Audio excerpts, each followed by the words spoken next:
racist chauvinism to rabid nationalist fervor are beginning not to work. This is who I am and whether I'm good or bad or achieving or not, all that's learned along the way. It's just a ride.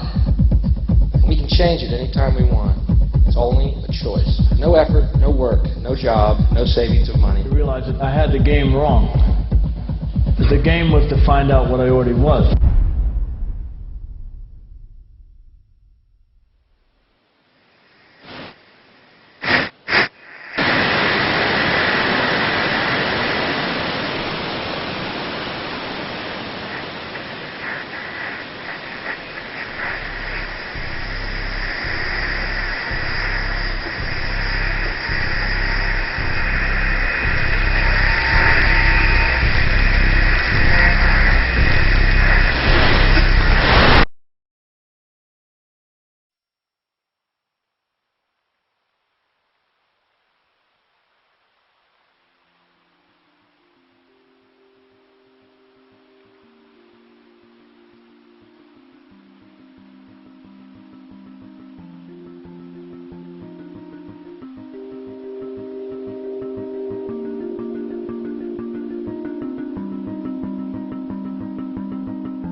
We were saying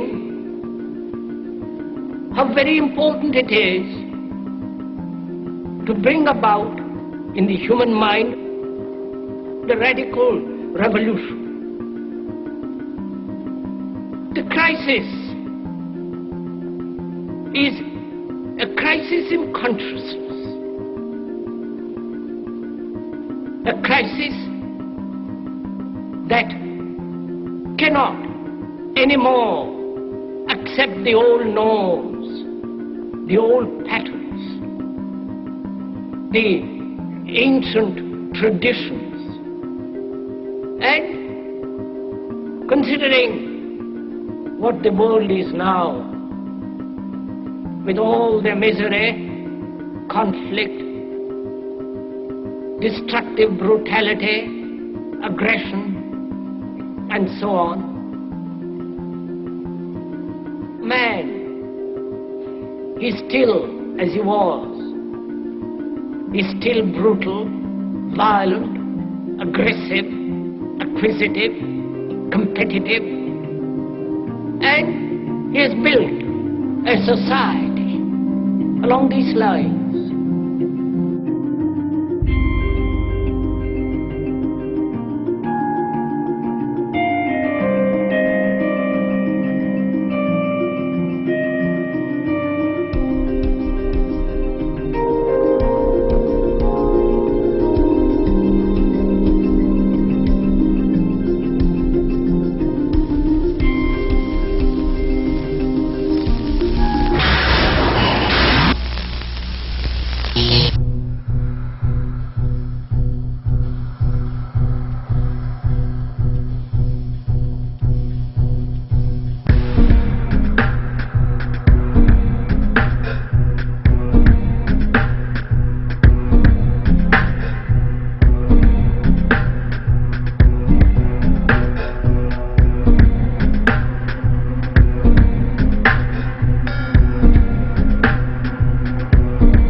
Society today is composed of a series of institutions.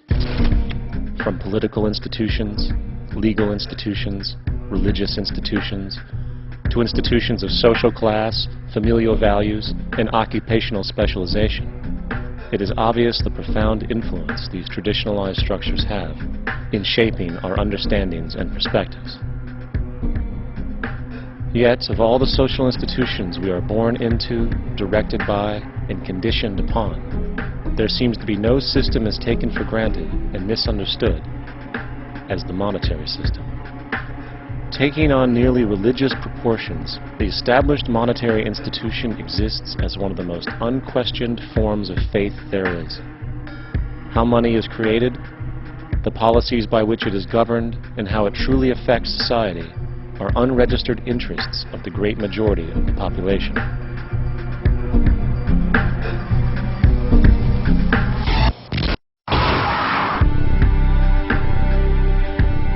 In a world where 1% of the population owns 40% of the planet's wealth, in a world where 34,000 children die every single day from poverty and preventable diseases, and where 50% of the world's population lives on less than $2 a day, one thing is clear: something is very wrong.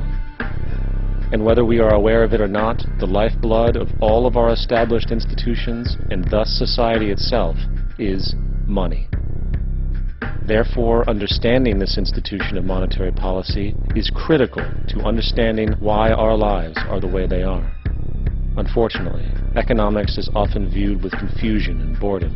Endless streams of financial jargon, coupled with intimidating mathematics, quickly deters people from attempts at understanding it. However, the fact is, the complexity associated with the financial system is a mere mask, designed to conceal one of the most socially paralyzing structures humanity has ever endured.